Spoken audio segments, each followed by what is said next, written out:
It's 7 o'clock. We'll go ahead and get started. Please stand for the flag salute. I pledge allegiance to the flag of the United States of America and to the republic for which it stands, one nation, under God, indivisible, with liberty and justice for all.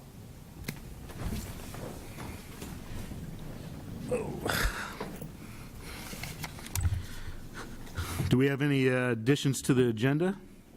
No additions? Declaration of ex parte contacts, conflict of interest or bias? Nope. And we have public comment.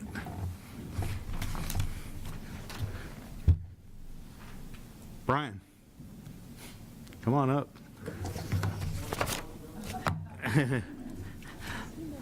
The council will now receive public comment. We value the time and initiative members of the public take to share their thoughts with the council. The council's role during public comment is not to immediately respond, but to listen. If there's follow-up necessary, we will direct city staff to do so. Remember that we all model the way for our community, and we ask that everyone share their thoughts respectfully. Those who have completed a request for recognition form will be called one at a time to step forward and state their name and city of residence. Please note the speakers will have 3 minutes to express their thoughts. So it's my turn with 3 minutes, huh? I want to start off by saying, great job that you've done for the last 10 weeks. I've watched the meetings from a standpoint of the House, obviously, and when I had time to look at it and see what y'all were doing, and I appreciate you carrying the torch when I took a step back. I came here tonight to hopefully just update you on my current status and maybe offer a suggestion in terms of the mayor vacancy. And so I prepared some comments if you'd let me to read them real quick. In September of this year, I experienced an unexpected health scare that compelled me to resign as mayor of Stayton. At the time of my resignation, I didn't know the extent of the situation nor the length of time it would take me to recover. I only knew my experience was very harrowing and life-threatening. Stepping down was critical for me to focus on healing myself and recovering fully. In retrospect, a medical leave of absence would have provided me the same opportunity while still serving as mayor. My action at the time seemed appropriate for what I had just experienced. Tonight I come to council for several reasons. The first, to report that over the last 10 weeks, I have fully recovered from a medical challenge and believe my issue is now just part of my medical chart history, hopefully to never occur again. The second reason is to respectfully ask the council, citizens, and staff to consider my return to the position of mayor so I can continue to carry out the duties of the office voters elected me to in November of 2022. This request comes after much reflection and support from my wife and family and encouragement from many community members and leaders. One thing that never subsided is my passion to see Stayton progress and flourish as the cherished community we all love. If you'd have me back as mayor, I'm ready to continue to lead the way. If, on the other hand, the council has made other decisions that don't include my return, I respect that, and I offer my support and assistance in any capacity I can offer. And that's really what I had to say. So, good to see everybody. Thanks. Thank you. Glad you're feeling really well. Mr. Loftus.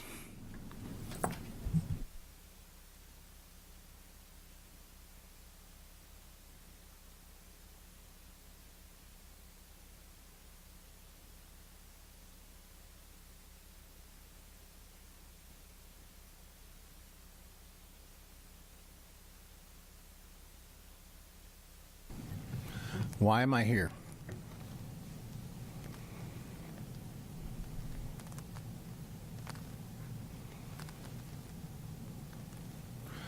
I'm here because on September 10th, I was praying, exercising, and an officer approached me and wanted to assault me. He trespassed after he had backup.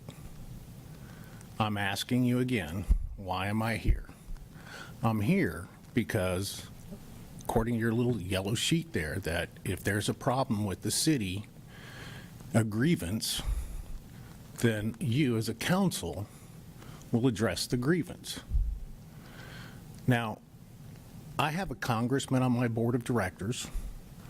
I have a former senator and House of Representative on my board of directors for the museum. And I'm sitting here absolutely stunned because I've worked with government agencies at all levels, and I've never seen a council not address an issue. Complete silence, with the exception of the former mayor, Mr. Quigley. So what is your role? What is your purpose? Why haven't any of you reached out? You have a fiduciary obligation to minimize potential damages that could be leveled against the city. This is my community too. I live here. Do you think I enjoy coming here?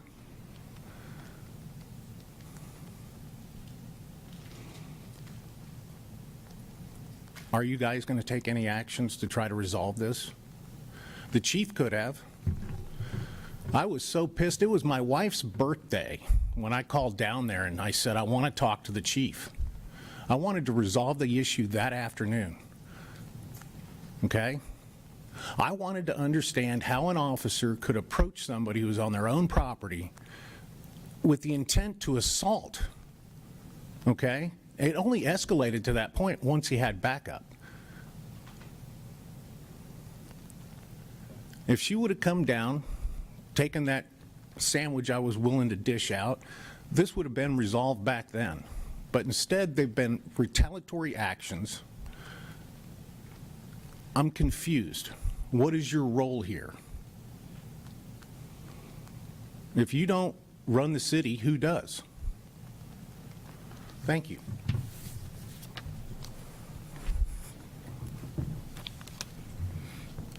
Is there any staff comment on this? Yes, so for Mr. Quigley's comments, I would suggest that we have that conversation if you choose to. Under council announcements or staff announcements, you guys can choose. Regarding Mr. Loftus's comments, we've heard from him on many consecutive meetings about an incident in his house and requests for information submitted to the city. As the council has already heard, Mr. Loftus's complaints have been addressed in accordance with city procedures. At this point, the council does not have a role to play in this matter.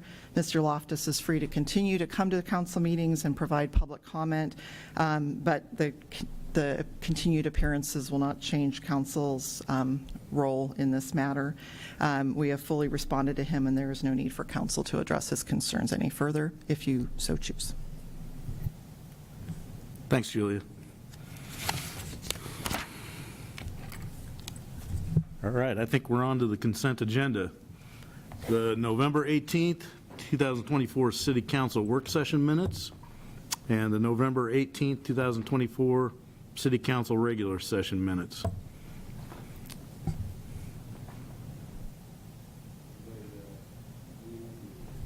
Mayor Pro Tem, this is Councilor Patty. Go ahead, Councilor Patty. Yeah, I motion that we approve the consent agenda as presented to us.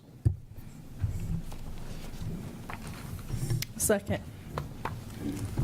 Motion has been forwarded and seconded. All those in favor, say aye. Aye. Aye. Motion carries 5-0. We don't have a presentation today, do we? All right, it is on to general business. Ordinance number 1070, adopting biennial budgets. So start out with a staff report. James?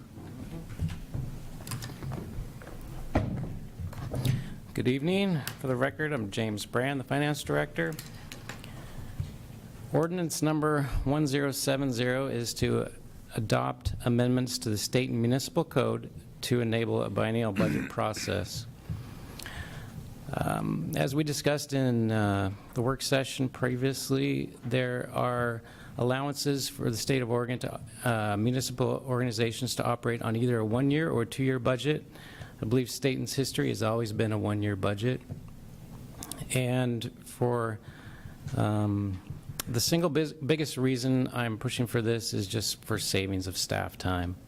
I do calculate over 1,000 hours is spent in staff time, and this is the most highly compensated staff of the city. And this is really the basic reason why we're pushing for this. With the increased demands on staff over the years, things have piled up, and we continue to need to look for ways to work more efficiently and effectively, and I think this one makes sense. Besides saving staff time, this has a side benefit of helping with the construction season, because there won't be that midnight on June 30th effect of having to work on pushing projects to speed or slow down, depending on if there's enough budget in one year or the next. It does complicate the construction budgeting. Having a 2-year budget will just kind of lessen every other year for that constraint. That June 30th time frame is in the middle of the construction season, so this is something that we have to deal with every year, so that would lessen that burden to every other year. I do want to point out that there is a disadvantage to the biennial budget that we have discussed, and that's the unfunded balances in, sorry, not unfunded, but unbudgeted reserves in the funds are not available unless there's a declaration of an emergency or a certain event like increased revenue to access those funds. So to address that, we will be putting more money in the contingency line, which is a budgeted line. So in order to access that money, we would come before you to move budget from the contingency to an operational line item, so we would have a reason for that. So we will put more money in that contingency to allow that flexibility over that 2-year span. There are a bunch of whereases in this, and I wanted to point out a couple of them. The fourth one, whereas the adoption of a biennial budget does not preclude the City Council from making necessary amendments during the biennium to address unforeseen circumstances, revenue fluctuations, or other changes in operational needs. So we just want to point out that there is still flexibility to do many things within the budget, and those would all be in this body and before the public. And then a couple more down, the Budget Committee may continue to meet annually to review financial conditions, consider necessary adjustments, and provide opportunities for public input in the city's fiscal priorities. So we do recommend, as you've suggested, that we have the Budget Committee meet on an annual basis to review the budget and have the opportunity to make changes. So we do recommend approving this ordinance. I will point out there's no direct fiscal impact with this change, but as I've noted, there is significant time savings, so that does have a value for the city. And I'd be willing to take any questions if you have them.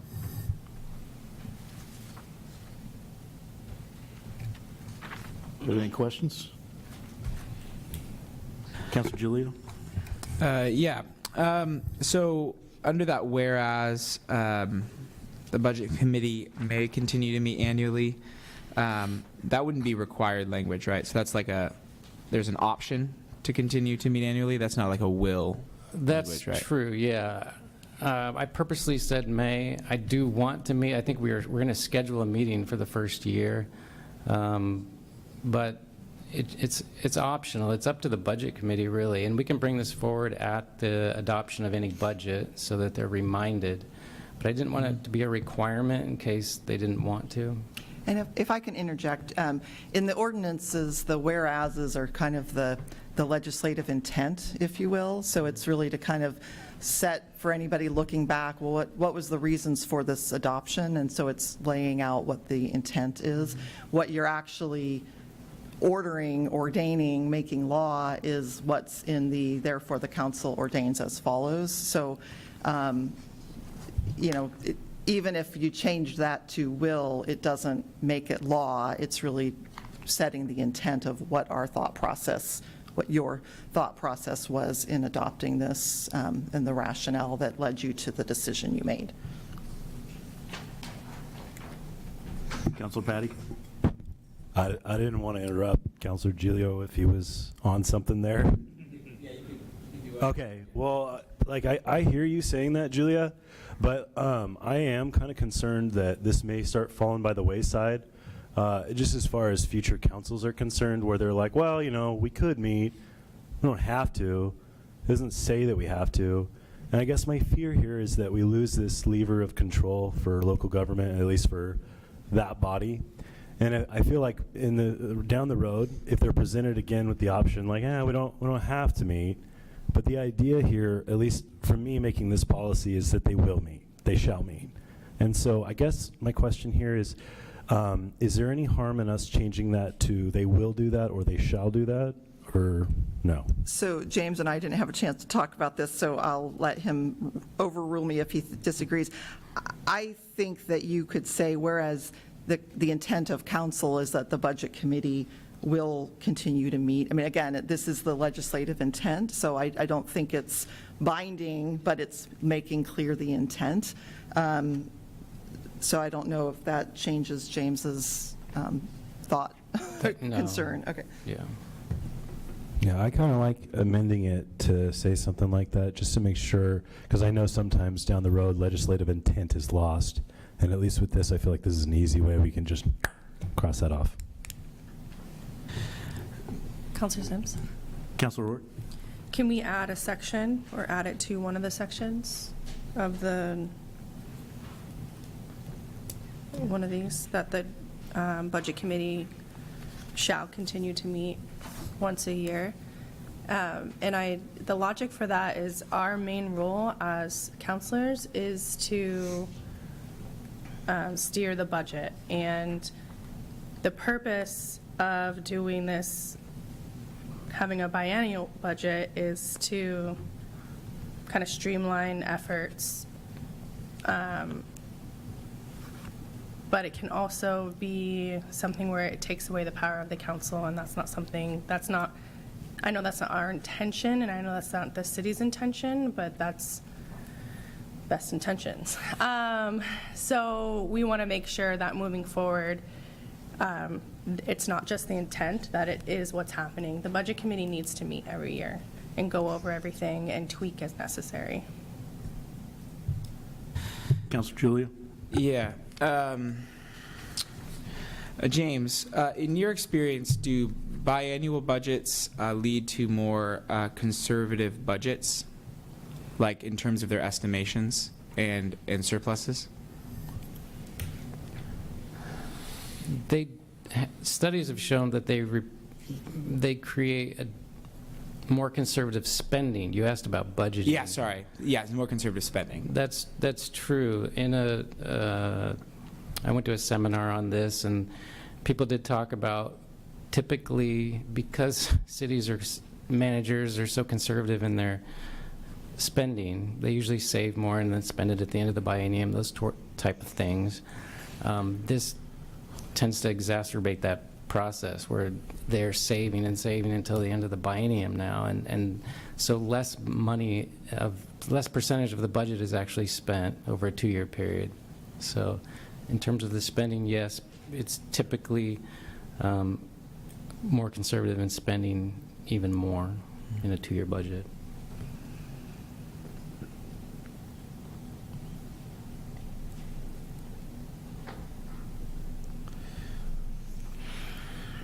So just another point of clarification or helping you, the council. So a couple of things.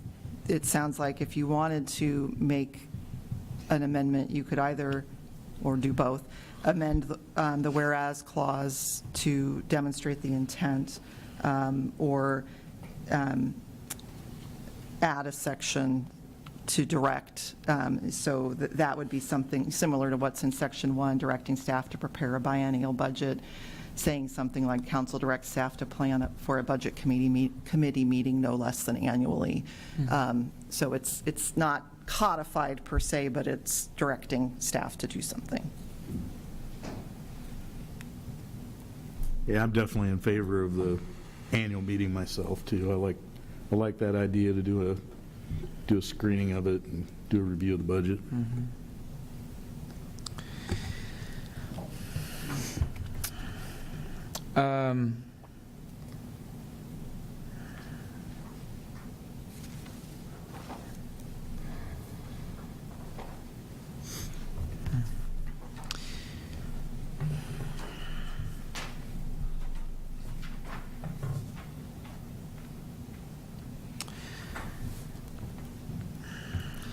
Councilor Sims, just point of order. We're in the questions phase still, right? Sorry. Great, awesome. Well, we haven't got to, yeah, we're in the question phase. We haven't got to council discussion Okay. yet. So. Does anybody else have any more questions? I'll just see if there's any public comment, and we can go right into council discussion. Is there any public comment for this issue, this ordinance?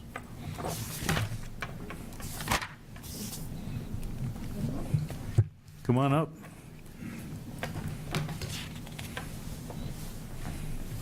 All right, for the record, Brian Quigley, living in Stayton. My thoughts on the biennial budget is the same consideration that Councilor Patty mentioned, is the language in there talking about May. I still think that you're going to be having a fiscal year budget, correct, on top of the biennium?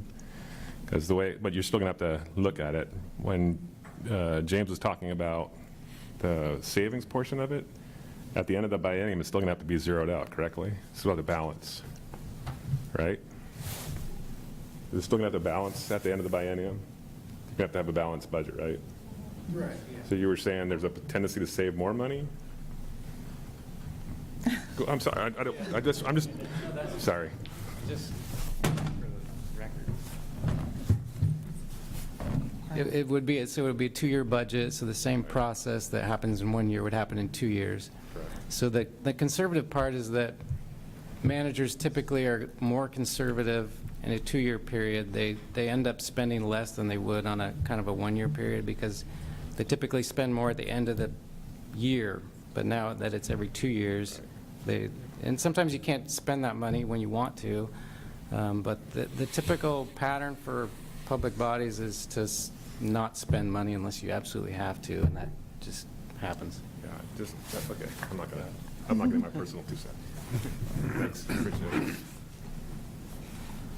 Do we have any other public comment? Mr. Cronquist.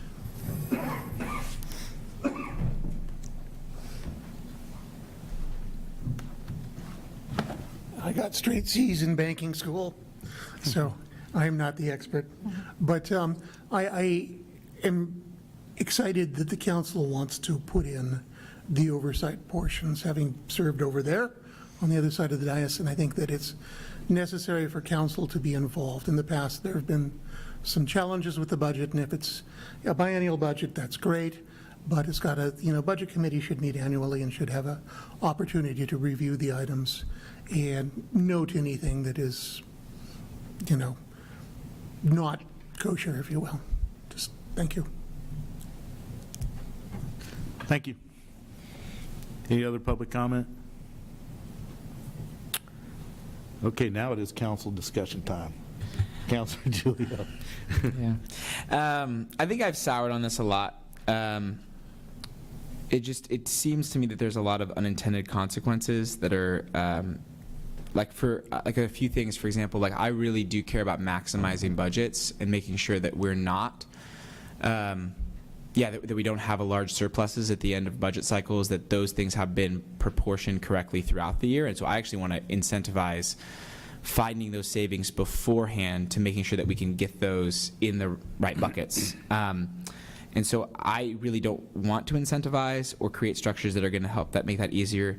I'm also worried because I think there's just a couple of things that I felt like were pretty clearly asked for in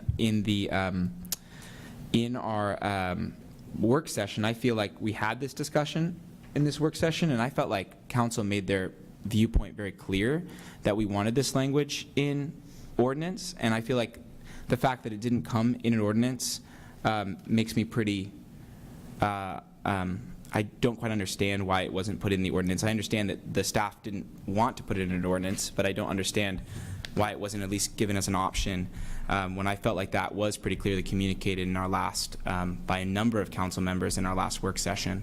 And I felt like it was actually higher than that. I wanted it to be they will review, there's a required approval, and that there's a required presentation that's similar to the annual budget that's on staff to do, so that there's an opportunity for cuts, for review, a similar process that there is a opportunity to review it substantially. And I I don't know what point that crosses over to like the point where, biannuals don't make sense. And the last concern that I really have, and I think this is my biggest concern, and this is probably why I might even be a no generally, is that there's a learning curve on council. I mean, there's a significant learning curve on council. So if you're approving a biannual budget, that means you're elected, you approve it, but then you have 2 more years before you have any substantial impact, a substantial say over spending procedures in the city.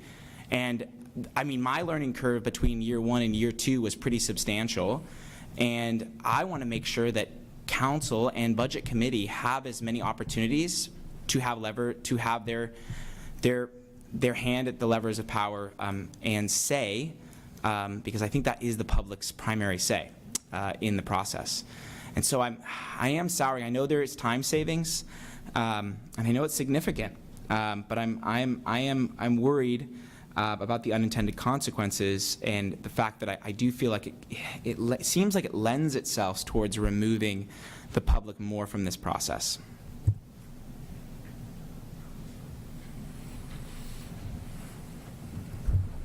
Council Patty. Yeah, just in the vein of discussion here, the first thing that jumped off the page to me was James's estimation, the 1,000-hour figure.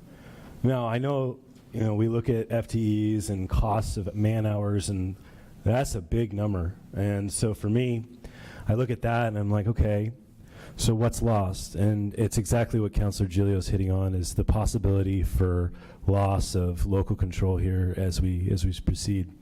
I think what gets me to a yes on this one, personally speaking, is that we have the ability to turn around and say, you know what, no, we don't want to do a biennial budget.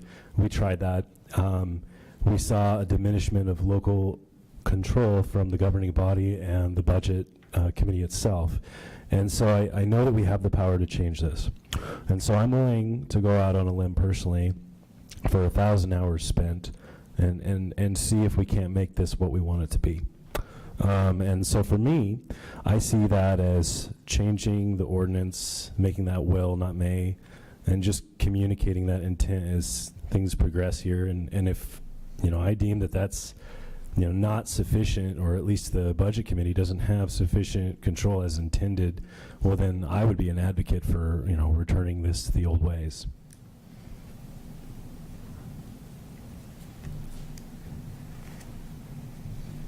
Councilor Ort. Thank you, Councilor Sims. I am probably in the same spot as Councilor Patty over there. I want it to say will, shall, whatever that word's supposed to be. And then to Councilor Giglio's point, not just having a budget meeting where we go over everything, but the wording that we have. Because when we did when we were doing the work session, one of our biggest concerns was when we're all long gone and, we're looking at this and what was the intent of council, and it says, they will meet, but this is just an overview. It's not really, we're just going over it, kind of giving an update kind of thing. But I want to make sure that the future councils know that they have the ability to make changes.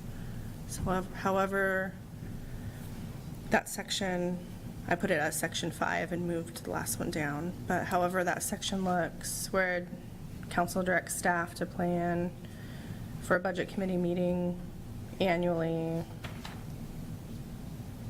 but not just review it. Just to make that clear that it says that in there. That gets me to a yes.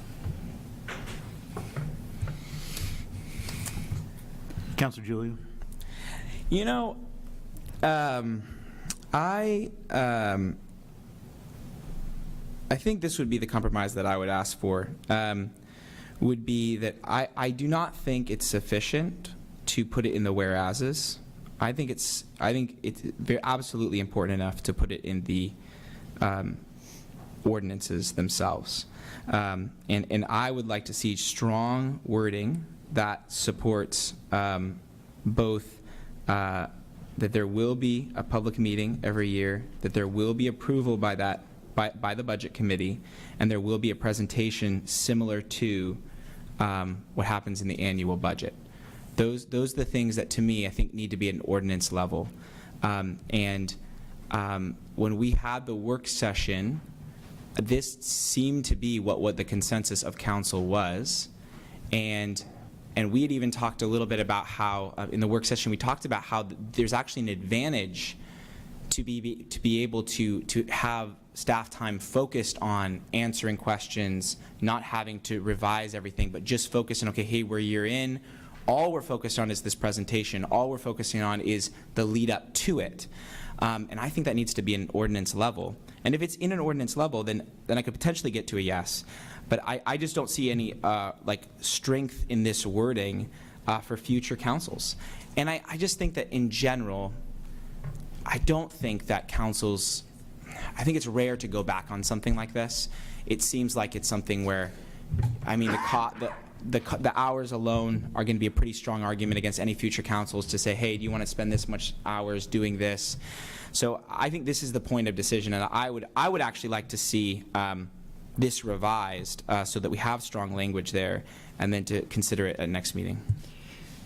So if I can make a couple of points and suggestions. So I just want to clarify, this is an ordinance that is, for the most part, amending the municipal code. And so that when you talk about ordinance, I just want to make sure that we're clear on what it is. So you're not talking about putting it into the municipal code, you're talking about adding a section to the ordinance.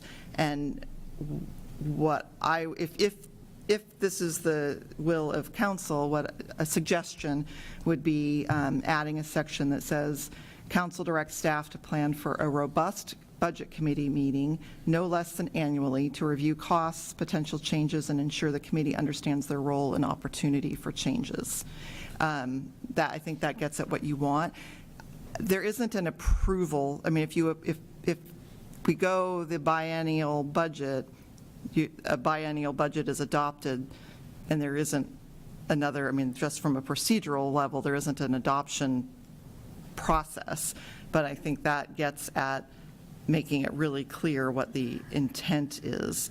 And just to sort of back up, I think that in my mind, and advising James on that going into the code, so there wasn't really much in the code regarding the budget, so there really wasn't a place to put it into the code per se, that process. And so having it in the whereases, I felt was getting to the intent of the direction that the council gave us at the work session. So I just wanted to kind of make sure that James wasn't thrown under the bus, and that was partly my recommendation of, let's make sure that the intent is put in the whereases, and we don't need to actually make code that says that, but we can certainly add some additional orders from the council to make that have more meat.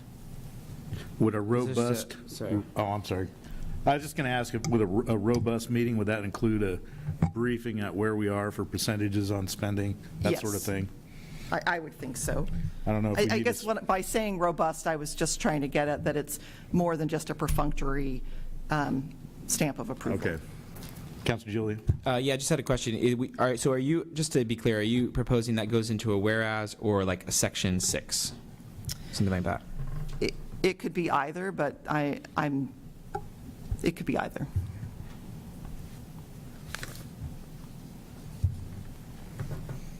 Councilor Patty? Oh, sorry. Councilor McDonald?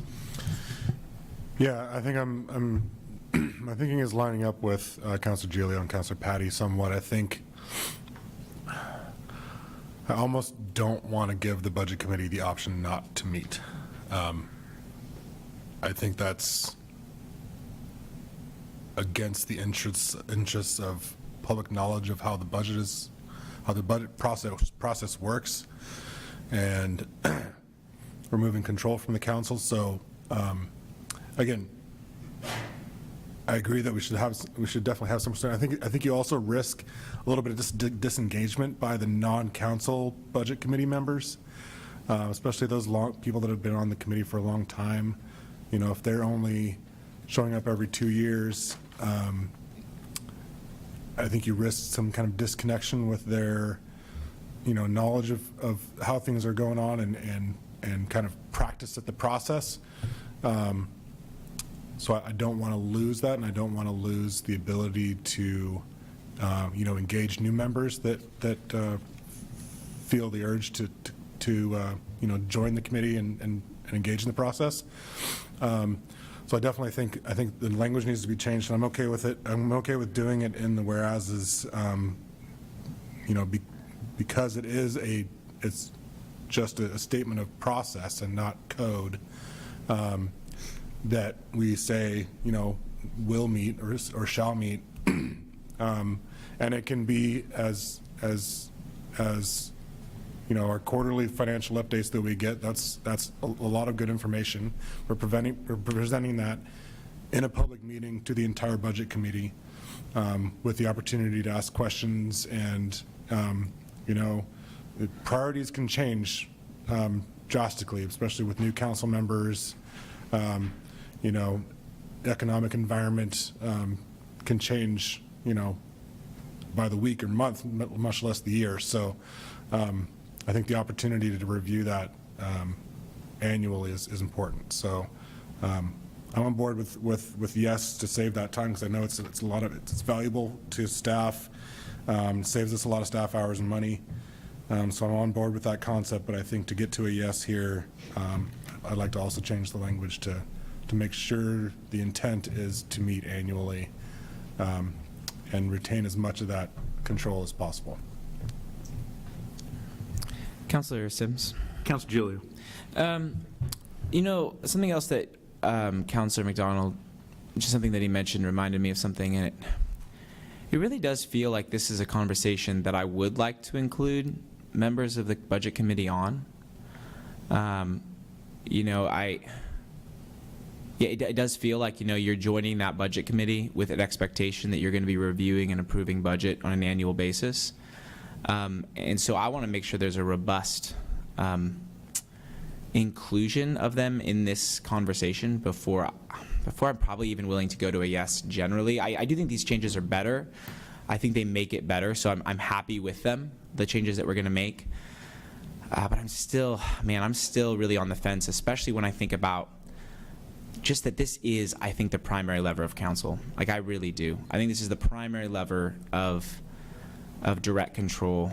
And I also think there's people where I would like to get a little bit of a broader opinion from those who have served on this committee as well. And maybe that just looks like, for me, what that would maybe look like to get to a yes would be, maybe that's just inviting them to, a next meeting, seeing if they're able to make it, and just getting their public feedback, public comment, giving them an opportunity to join this conversation.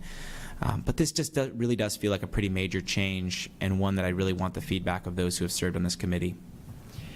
If I may make a suggestion, Alyssa reminded me that if the council amends this ordinance, because it's an ordinance, you'll have to come back to the next meeting anyways, because you can't adopt it in one night. So if the council chooses to make some amendments and move it, they don't vote on it, correct? It's not voting on it. Okay. Thank you. So if you choose to make amendments, vote on it, it will come back at the next meeting, and we certainly can make sure that the Budget Committee members are aware of this and know that you're asking for them to provide feedback, comments, either before or at the meeting, if you wanted to do that. Councilor Roy? Julia, for clarification, is that if it's unanimous, we still have to bring it back? Because there's amendments. Oh, with amendments, okay. Got it. Okay. I'd like to make a motion, unless anybody has any other questions. No more questions? Or No. anything you want to say? I have a question for you. Oh, for me? Okay. Are you making a motion to amend?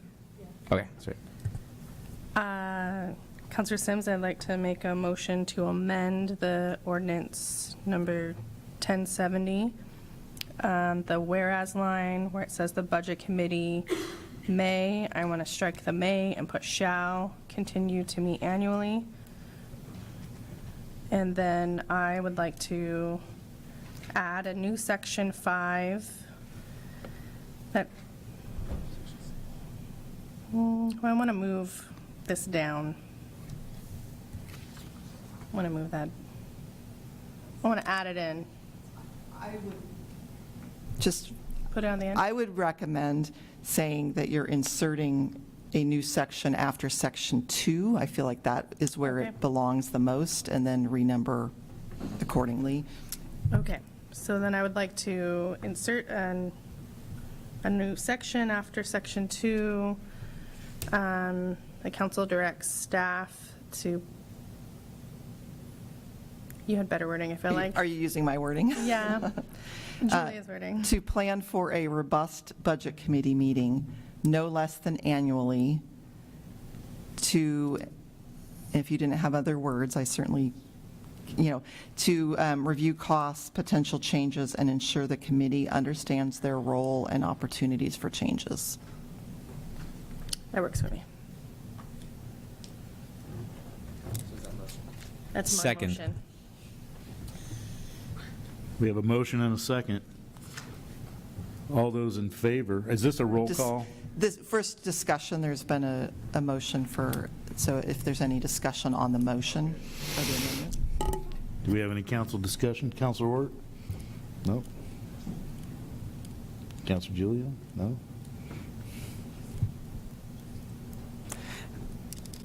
Councilor Sims, yeah, I'm just in support. Obviously, I second it. I think placing it in the section within the ordinance is the best place for this, because I think it's going to ensure that not only there's intent, but that this is a requirement under our ordinances for all future councils and future administrations. Okay.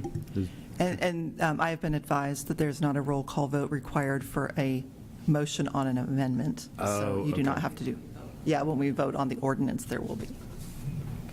Do you have anything, Counselor Wirt? I'll wait till the, Is there any more discussion? All those in favor, say aye. Aye. Motion carries 5-0. So now you have an amended ordinance, and you would be seeking a motion on the amended ordinance. Yep. Mayor Pro Tem? Counselor Patty? Yeah, I move that we approve ordinance number 1070 with the amendment made by Counselor Ort. I will second. Motion's been forwarded and seconded. Do we have any discussion on this? We don't need discussion on this, do we? No. I just wanted to make a comment that I Sure. wanted to piggyback off of Counselor Gilio's thought of making sure that the budget committee has the opportunity to see this and know that we're doing it beforehand, and see if they have any suggestions or how they feel about changing it to the biennial budget. Can I make a comment? Yes. This was an idea prior to a year ago when we, well, more than 16 months ago.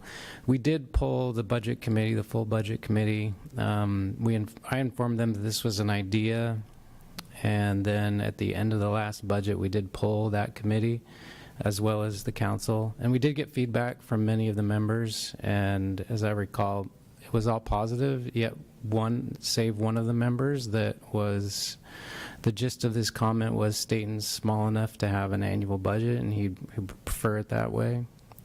So we did seek input, and we got some, but certainly willing to do it again if we need to. Any more comments? All those in favor, say aye. Roll call, sorry, on this ordinance, sorry. Counselor McDonald, Yes. Counselor Patty, Yes. Counselor Sims, Yes. Counselor Ort, Yes. Counselor Gilio. No. Motion carries 4-0. 4-1. And so, and so as we stated, because this was amended, this will come back at the December 16th meeting for council's consideration again.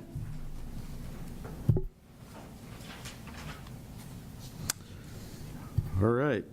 Next, ordinance number 1071, updating MSC 3.04 to raise small procurement thresholds to 25,000. Staff report. Thank you. Again, James Brand, the Finance Director.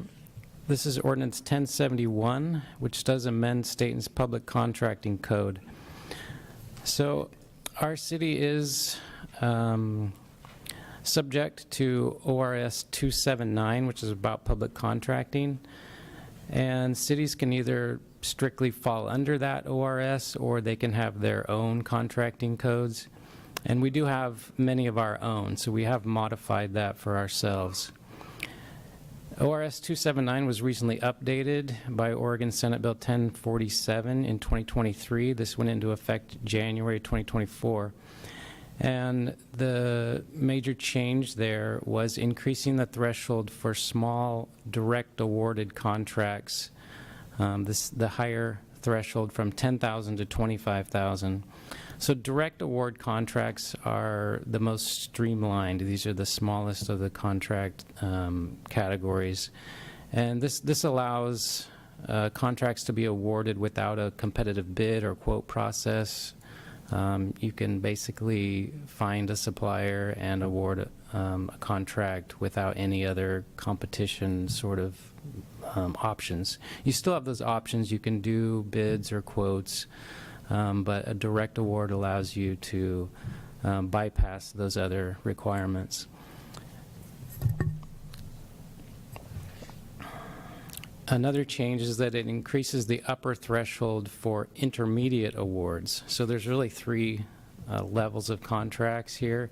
The direct award, the smallest one, then the intermediate, and then the larger ones. And so the intermediate upper threshold would also increase from 150,000 to 250,000. So these changes align with what the state has done. And we've gotten recommendations from both our legal counsel and our auditors to inform us that the state made these changes, and if you need to make them in your code, you should consider doing that. We do feel like it's a reasonable change, so we are bringing that before the council. Additionally, there's some cleanup in this one, simply changing the verbiage of the city administrator to the city manager throughout the code. And I wanted to point out the fiscal impact. There's really no direct fiscal impact. It will, of course, streamline processes and relieve some of the administrative burden in that. But that does allow for more contracts to be given with some fewer requirements on them. So the city does recommend approval of this ordinance, and I'd be happy to take any questions you have.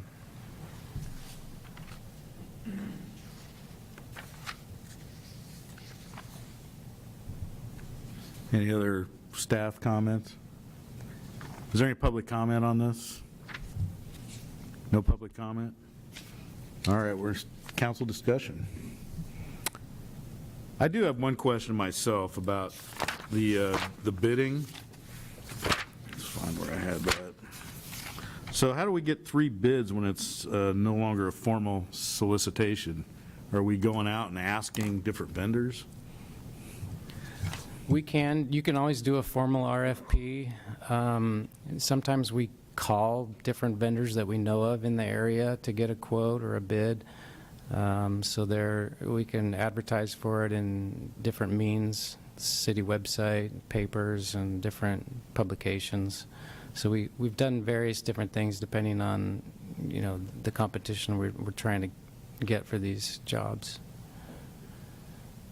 Okay, thanks. Any other comment? I guess I do have a question. Councilor Ward? So the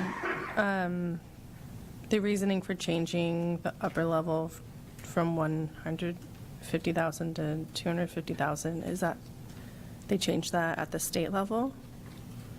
They did, yes. This would just mirror that. Is this something that we have to do? No. What are the pros and cons of keeping it or changing? Like, what's the point? Well, I mean, mostly it's, as time goes on, things get more expensive, so you adjust these sort of numbers. That's kind of the way it's gone. The last time we changed this ordinance was in 2013, and that was ordinance 959. So we increased the small procurement limit at that time from 5,000 to 10,000, and so that's where it's been since then. I would also add, in addition to things go up in price, the more process you have, the longer it takes, and it's costly. You know, if you do an RFP, you have to advertise. So having a more realistic, smaller procurement process is efficient as well.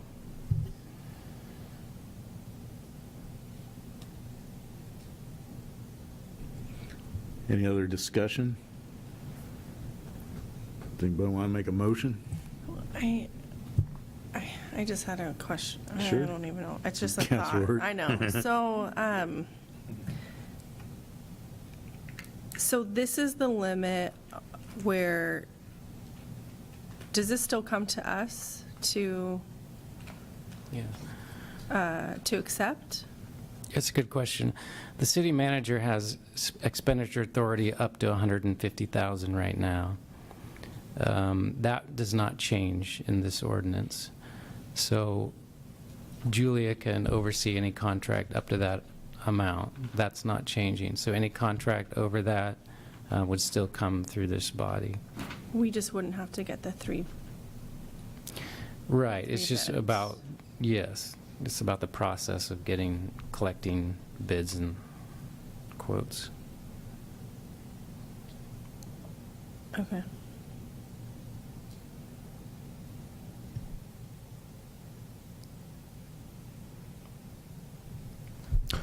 Mayor Pro Tem, Councilor Patty? if we're ready to make a motion, I move that we approve ordinance number 1071. I'll second. Motion's been forwarded and seconded. Any other discussion on this? All those in favor say aye. I'm sorry, this is also an ordinance and requires a roll call vote. Oh, jeez. We like to just throw different ones in, so you're just on. Keeping us honest. Counselor McDonald? Yes. Counselor Patty? Yes. Counselor Sims? Yes. Counselor Ort? Yes. Counselor Giglio? Yes. Motion carries 5-0. Oh, that one's getting me tonight.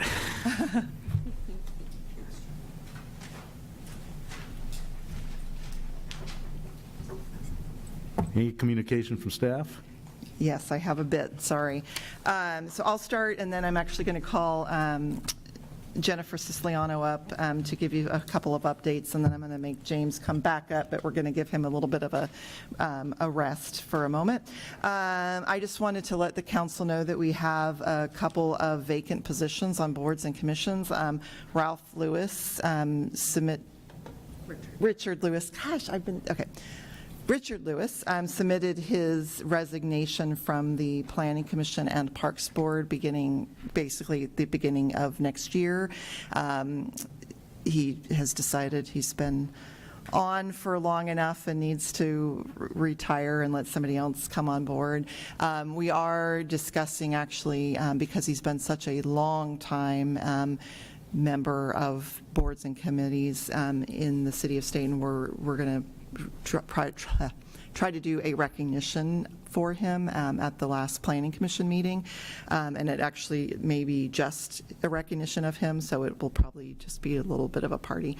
So we'll let you guys know a little bit more about that. But that also means that we have vacancies on the Planning Commission and the Parks Board.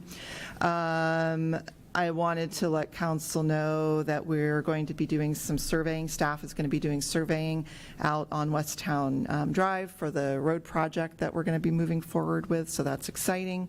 I also wanted to give an update on the sewer project. We did post something on Facebook to give people an update on where it's at in that process. It's getting close to being done with this phase, and that's very exciting, but we're quickly moving in. We've got RFP out, request for proposals out for the design of the next phase, which it was the one that was funded through State Senate Bill 1530.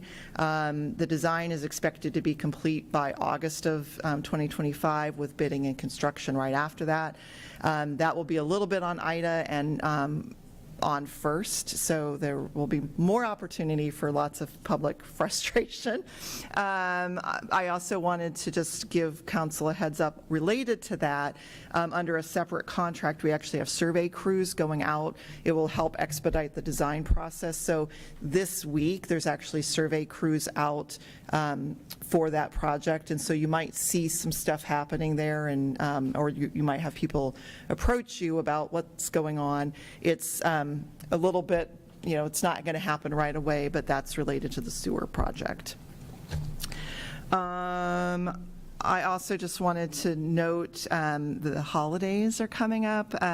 We had our the kickoff on this past Friday with RDS's downtown event and their sleigh rides. On Saturday, we had the First Responders Fair and tree decorating. And if you haven't seen the tree, I strongly encourage you to see it. It's so sweet and just homemade community, the community made ornaments, decorated the ornaments that are up on the tree, and it's really just the most amazing, wonderful thing I've seen. And then it's going to culminate on this Friday at 5 o'clock. There'll be the light walk in the park behind the library, and then we will walk from there down Marion to our tree. The tree lighting event starts at 6 o'clock on Friday, and it's going to be an amazing event. And I know you all will be there because you'll be leading the way with candy cane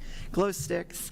I also just wanted to point out that we timed it so that we didn't compete with other nearby cities. Sublimity's parade and tree lighting event starts at 6 o'clock on December 7th, and I am going to be a judge of the parade. I'm so excited and honored. So never done that before, so very excited. And then Almsville's Christmas tree lighting is on the 14th at 5. So lots of Christmas cheer and very exciting. So now Jennifer has a couple of updates from the two boards that she staffs. So she's going to give you a little bit of an update.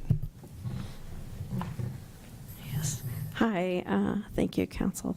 I'm Jennifer Siciliano. I'm the Community and Economic Development Director. And yeah, I wanted to give you an update on the two commissions that I staff, the Planning Commission and the Public Arts Commission. So at the last meeting of the Planning Commission, they actually denied the site plan review for Dollar General because it wasn't consistent with zoning because of the city council. That general merchandise use was not permitted in the interchange zone near Highway 22. The commission also held a second public hearing and approved development of a 3,500 square foot industrial warehouse on 1840 Pacific Court. It's already developed with other warehouse buildings, so that's a good development. The Public Arts Commission met. They meet pretty much every third Thursday of the month. They developed their mission and a mission statement and 9 goals. Their mission is enhancing community engagement through the arts. Their The mission statement is to enhance community engagement and pride through promotion, support, and celebration of the arts, ensuring accessibility and participation for all residents. And you can go on the commission's website, and it has the 9 goals that they submitted. And that's the end of my update. Thank you.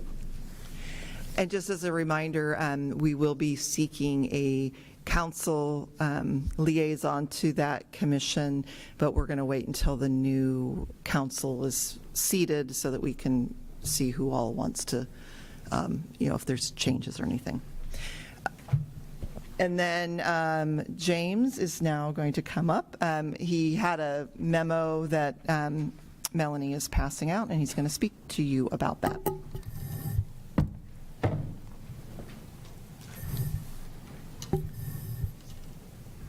For the record, James Brand, Finance Director, and that memo is for the visual ones out there.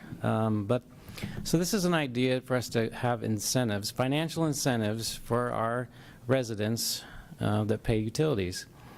We would like to offer an incentive for them to sign up for auto pay and paperless. The city recognizes that there's savings to us if they do these things, and not many of our folks are signed up for either of these. Less than 25% receive a paperless statement by email. Also, less than 25% are on auto pay. We've tried to incentivize this before, actually without an incentive. We included mail inserts. This was over a year ago when I noticed how many people are not taking advantage of these programs. About a year ago, we added inserts into the utility bills for people to sign up, and very few did, if any. So in order to encourage it, I'd like to propose that we offer $1 a month for anyone that's on paperless, and an additional $1 a month, this would be a credit to their bill, for those that sign up for auto pay. There is savings to us for those that do this. We contract with Ben Mailing to mail out the paper statements, and we pay at least 91 cents per month for each statement. And that's not just one for every person, because we also send them to the landlords in cases where there's a renter and a landlord. And then when there's late notices, we've got to send those out as well. So our postage, as you know, first-class postage continues to increase. Right now it's at 73 cents. So this is a cost. Also, we look forward to fewer checks that we process in-house. So AutoPay is really a great system for us. Our software speaks directly with Express Bill Pay, and it works great, and we'd like it to take over. Handwritten checks are sometimes a mystery to interpret correctly what that number is handwritten there. Sometimes it doesn't agree with the handwritten dollar amount or the number. Sometimes it's illegible, and it can be time consuming to process those.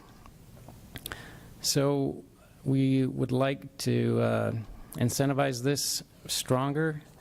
I did reach out to another city, Baker City, that had started this program 14 years ago.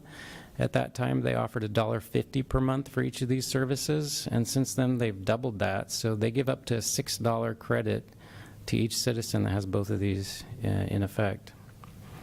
I thought we would start at $1. It was a little bit more than I wanted originally. I was thinking of maybe just a one-time incentive, but we see many people that might turn it off and turn it on again here and there. So this is what we're proposing, and just wanted to get any feedback that you might have before we went into effect. But also to note that this does go into effect at the same time that the street fee will be increased in January. So it's a little bit of a credit back to our residents if they so choose to be on these two programs.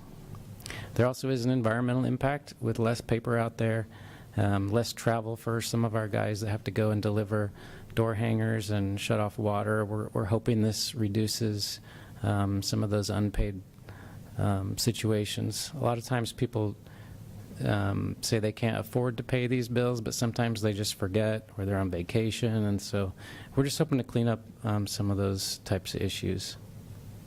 Of the financial impact, yes, there will be a cost to the city. There are some savings to offset that, but there probably will be a cost overall. Some of that cost is probably a decrease in the late fees that we receive. And really, I don't mind that at all. I don't like late fee income. It's my least favorite of all of our income sources, and I would like to put that money back in our residents' pockets.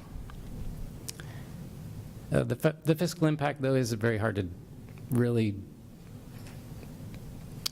come to a dollar amount. So this will impact the water fund alone. The water fund is the recipient of all those late fees, so I don't envision that it would climb to that amount, these credits. So the staff time savings is really what we're after here again, making it more efficient for not only ourselves, but for the residents as well. So we're not asking for a vote or anything, but did want to get your feedback or comments before we plan to implement it. Thanks, James. I love auto pay. I've been using it since I moved back from Europe. I do love it. It's great. I don't know how you could do anything else. Councilor Patty? Thank you. I appreciate it. Hey, James, I just want to say thanks for coming to us with this and, maybe trying to improve this by getting governing body feedback. I think that's a really good idea, and I appreciate you doing that with us tonight. One thing that kind of jumped off the page to me, and I was just kind of skimming through here, and it was talking about the door hangers and the time savings there. And then I was looking at the incentivization, and I was kind of just thinking out loud, maybe folks who are past due need that paper engagement. You know what I mean? Like, I feel like there's sort of an accountability aspect of that too, where there's a door hanger right there. It's like, oh, I've forgotten this. And so I guess where I'm going with this is, would you envision this program then to remove the door hanger process or remove paper notices to residents who are behind on their bills and need this reminder? Is that kind of how you envision this?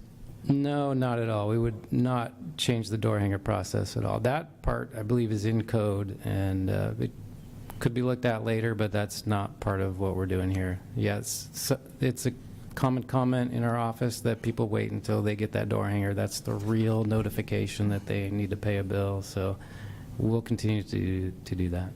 I think the idea is that by having auto pay and having it automatic, it will hopefully reduce the number of door hangers we have to do because people will actually pay automatically.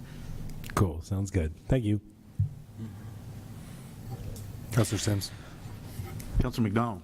And, I'm sure I know the answer, but I just want to make sure it's stated publicly. But any inserts that normally get delivered with the bills will be included in digital form too for those that choose the paperless option. Yes, that's true. So personally, I'm probably more likely to read it if it's in digital form. If the paper tends to find its way to the trash real fast. So I think if it's easy to access, I can read it right on my phone, then I'm probably more likely to read it. And maybe that's just for my generation and younger mostly, but I think that's a benefit as well, as long as that's included. Councilor Sims. Councilor Giglio? Yeah, I just wanted to echo what Councilor Patty was saying, and I like this idea a lot. I think it's a really good idea. I'm curious, though, it seems like, do you know the reason why Baker City was able to get to like a $6 per month incentive versus like the $2 that we're at? So when I called, I talked to their finance director, and she was the one that was there in the beginning when this started. And she left for a 2-year period and came back. During that 2-year period is when they doubled it. So I'm not sure, who was gun-ho on that, but it wasn't her idea. She thought it was too high. She did not recommend we start out there, but she thinks $1 or $1.50 is reasonable. Okay, great. Councilor Orr? Okay. Councilor McDonald, I was going to comment that I just got my water bill today, and I was sitting down eating dinner, reading the newsletter. And I was just sitting there and I'm like, oh, this is just so great. I get to sit here and read this piece of paper. And I'm actually blessing, like I might get so many emails. I miss a lot of them. So I'm like on the opposite. Is it worth $1 for you? I know, but I'm a very tactile person. That's my problem. And so that's where I'm thinking, like, is it worth $1? No. But am I more likely to get the information if it's in paper form? Yes. So that would be my dilemma, is I'm a person that gets thousands of emails every day, even when I unsubscribe to everything. And so people might be missing the information that we're intending them to get. Just my thought. So just, And I know, but those only come out every other month. Monthly now. Oh, monthly. Okay. and this is completely optional to sign up, so the default is still paper. I would prefer to make the default paperless, but our system doesn't allow that currently right now, but people have the option either way. We're just trying to incentivize the paperless. And we'll continue to monitor engagement. And I mean, we hear, as you know, we hear a lot of people when we say, well, we had this in the newsletter. I don't read that. So, you know, it's probably 6 to 1, half dozen to the other. Go ahead. Can we see how many people open up that email? I don't know about what they send out, but what we send out, what Christian sent Yeah. today. So we have, in addition to our newsletter, we have an e-newsletter that we send out, and that's for people that have signed up to be on our email list. And it's very similar. It's actually a little bit more current than what's in the newsletter, and we definitely can see how many people read that. I don't think through Express Bill Pay, because it's a different system, if we have that, but we can look into that. Yeah, I could certainly look into it, but I kind of doubt it.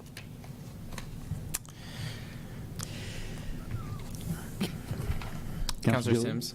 I'm definitely in support. I feel like, actually I had one question on, you said the default, you could make the paperless option default.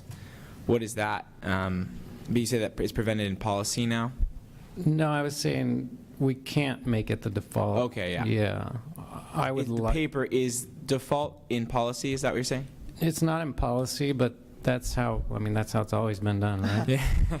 It's through but- Express the Bill Pay system, right?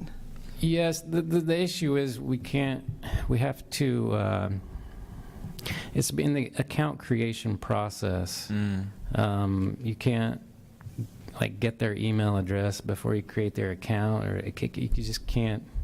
It's a timing issue with how you create the accounts, but paper is the default way. Yeah, it seems like it'll continue that way. Okay. So, yes, we wanted James to come and share this information and get council feedback, concerns. I want to commend James and his staff. They've been having this idea, but it really, with the street fee increase, it was very important for them to make sure that this could be developed in time, so that it could, we could potentially soften the blow a little bit of people with the increase, offer that as an option for people. So I just want to commend them for coming up with the idea, but also with the timing of the idea and being dedicated to trying to help residents that might need even a couple dollars is a couple dollars. And so just want to give kudos to him and his staff for thinking of it and making it happen. Thanks, James. Yep. And with that, that's all I have for my update. Unless council, this might be a time, it's sort of a segue into whether or not council wanted to have a conversation about the mayor. As we discussed in the work session, the plan is to bring a resolution appointing Council President Sims as mayor at the next meeting, with it being effective in January, and then in January we would be appointing the counselor to fill Council President Sims' newly vacant seat that had been recently vacated with his appointment. So that's what the plan currently is, but welcome to, if we wanted to have an initial work session to discuss that in more detail. If you wanted to discuss that now, I'll take direction from the council on how, if you want us just to proceed as we discussed in the work session, or if you want to have further conversation about that based on the public comments that you received this evening.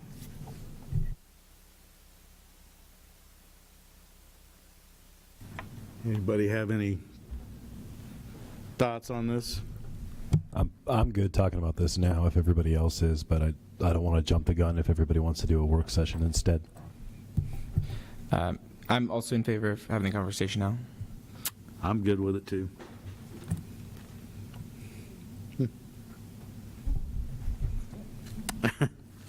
All right. Councilor Patty? Dang it. I was hoping you'd go first. No, I was just going to say, you know, this sort of impacts you the most, right? And, you know, I think that ultimately Brian was elected, right? And so if Brian's ready to serve out his duties for the remainder of his term, I think that's great. And I'm comfortable making that consent, at least individually, myself, for Brian to return to that role, as long as everybody else is in agreement with that. Councilor Giglio? Yeah, Councilor Sims, I was going to ask you, what are your comments, Councilor Sims? Well, Brian is the elected mayor. I'm perfectly fine with bringing him back into the fold, so I don't have any issues with it at all. Yeah, Councilor Sims. Yes, I am in favor of the former mayor returning as well. I think that he did a fantastic job, and I think he's going to continue to serve really fantastically. And I think he was, democratically elected. I think he speaks for a lot of just the public, and so I'm in full support. As he has said that his intention. So, yeah. Mayor Pro Tem, this is Councilor Patty again, sorry. Councilor Patty.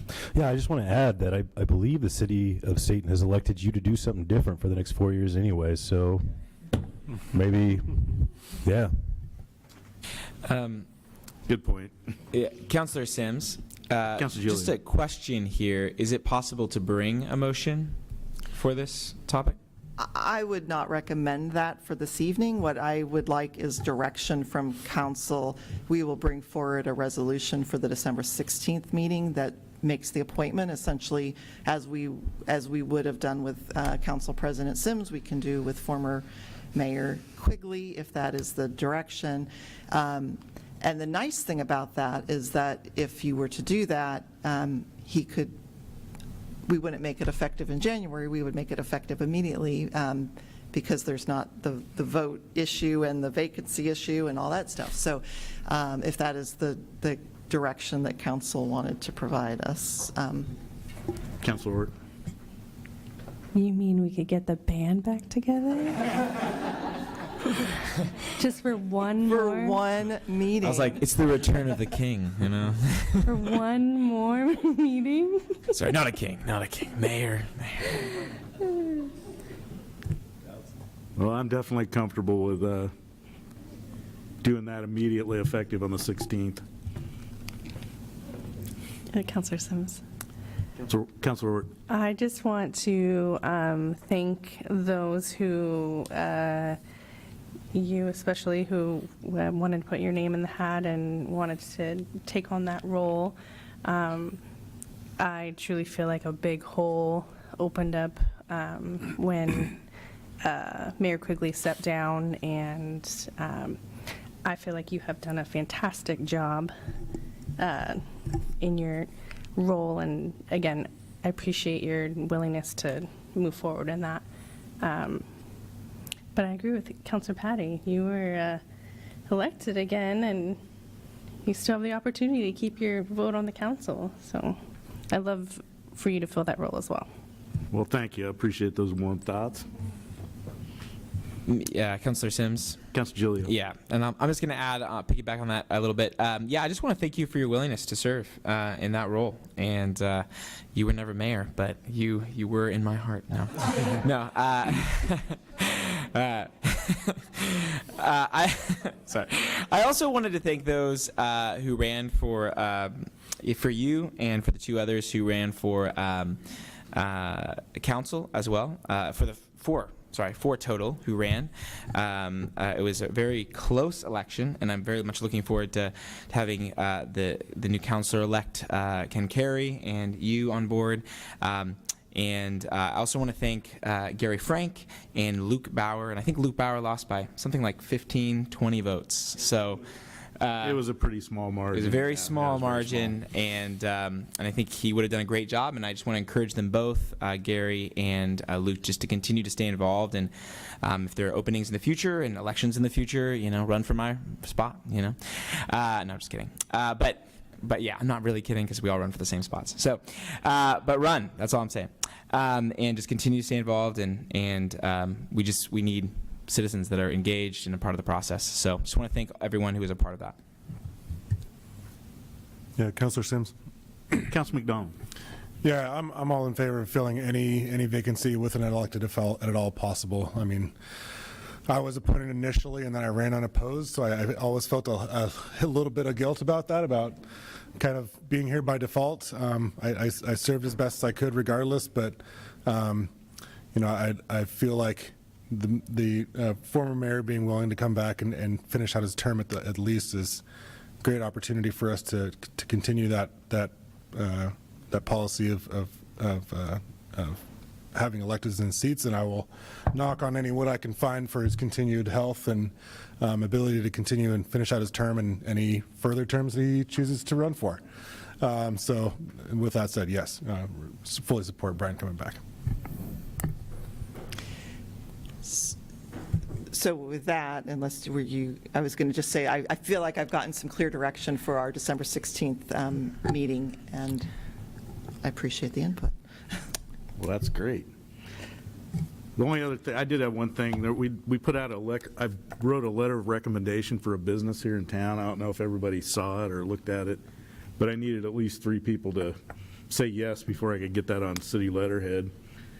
I know Councilor Gilio saw it and he responded. I don't know if anybody else took a look at that, but I just needed a little approval so I could sign that and give it to one of our businesses that needs some help.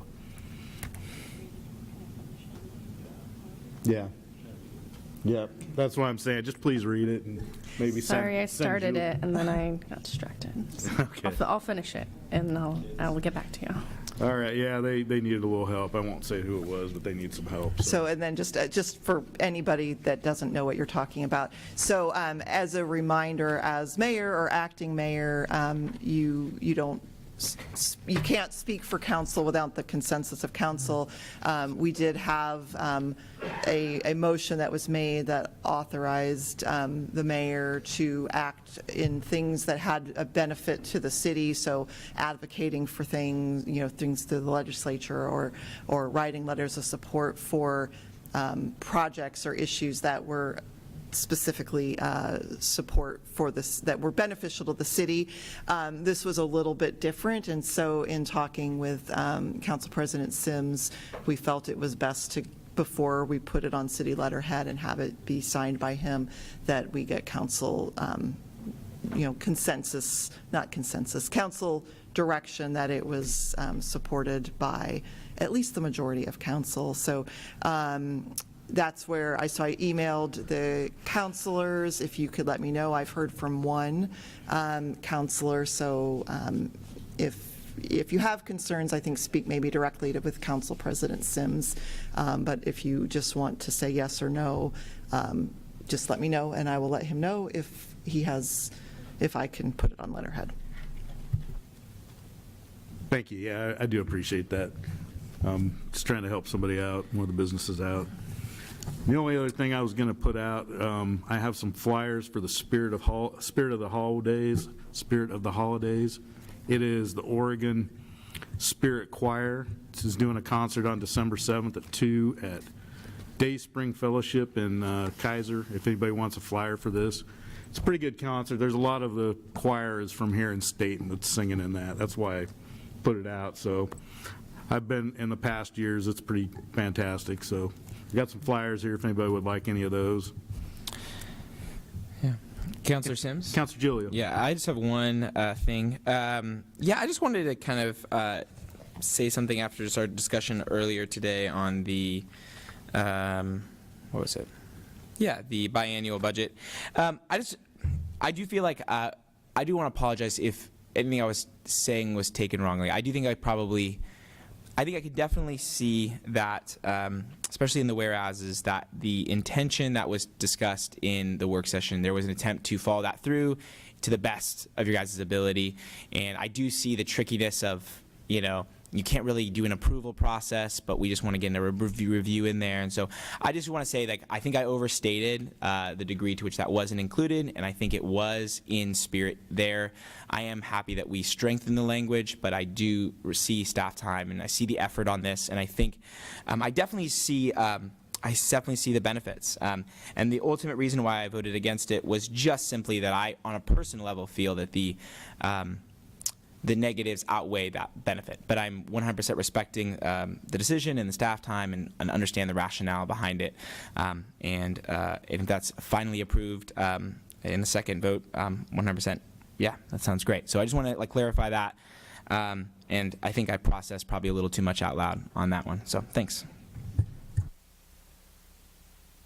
Are we all done? That everything? All right, we're adjourned.